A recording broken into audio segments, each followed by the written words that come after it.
So if you are a fan of Tron just like me, please stand up because I feel like no one is talking about this. So today we finally got the first official trailer for the long-awaited third installment of the Tron franchise. Now, honestly, I have so many mixed feelings about this movie in general, so now that the trailer is here, I want to go over some of my thoughts. Now, for starters, I want to talk about how majority of the Tron fan base are really upset that the grid is trying to merge with the real world.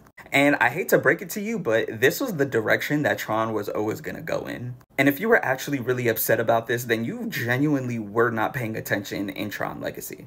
Because in Tron Legacy, when Sam meets his dad for the first time in literally like, what, 20 years? Kevin, which is Sam's dad, was explaining to him why he was trapped on the grid and what he discovered during his time being trapped on the grid, and that's when he was explaining the ISOs. So I don't know if y'all remember this, but he literally says word for word in the movie, the ISOs were going to be my gift to the world.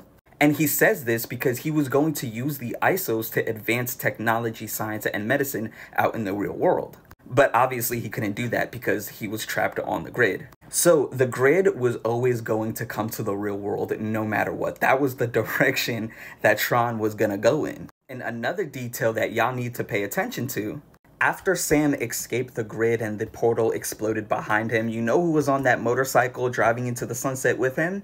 Korra. And this is a very important detail because if you really think about it, Korra is the only ISO, the only living ISO on Earth. So when we watch the Tron ARES trailer and we hear Jared Leto's character talking in the background and he says, quote, "I'm looking for something," I have this theory that he's looking for Korra because Korra is probably the key to something that he needs to do in the grid. But yeah, that's just a little theory that I have. I don't know if it's going to be true because we don't even see any mention of Korra in Tron ARES.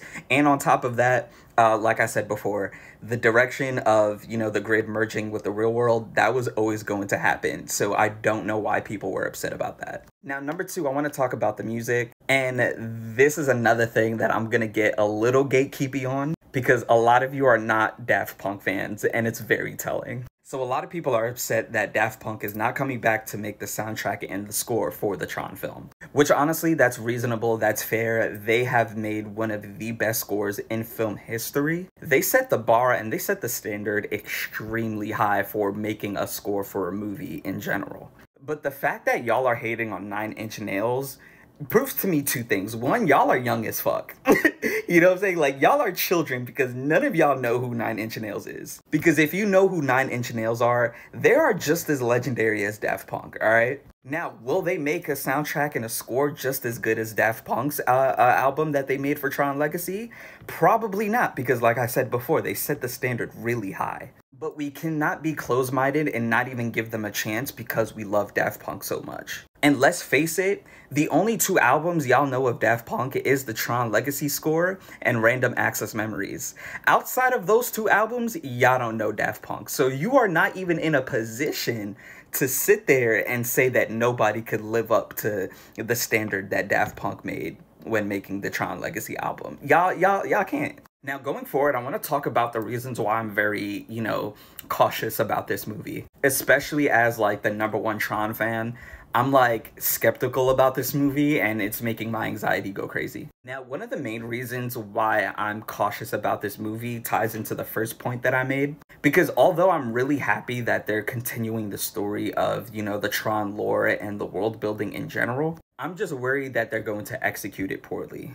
Number 2, my second concern is how they're going to treat the image and the reputation of Tron as an IP. And what I mean by this is that after watching the first trailer, I realized that this is a visually stunning movie. Like, this is going to be an epic, right? This is going to be an action-packed movie. And that worries me because, you know, we don't really get anything from the trailer, not even like a brief, like, you know, summary or any of the plot points that are going to be happening in the movie, which is fine. Trailers are not supposed to give you everything, but at the same time, trailers aren't supposed to give you nothing. You know what I'm saying? And the reason why I'm worried is because I don't want this movie to just be a spectacle, right? I want them to continue to tell the great story that is Tron. And the Tron franchise is one of those rare IPs where it could be both a great, story and a spectacle at the same time. You could do them simultaneously. But after watching that first trailer, I'm like, they're kind of like,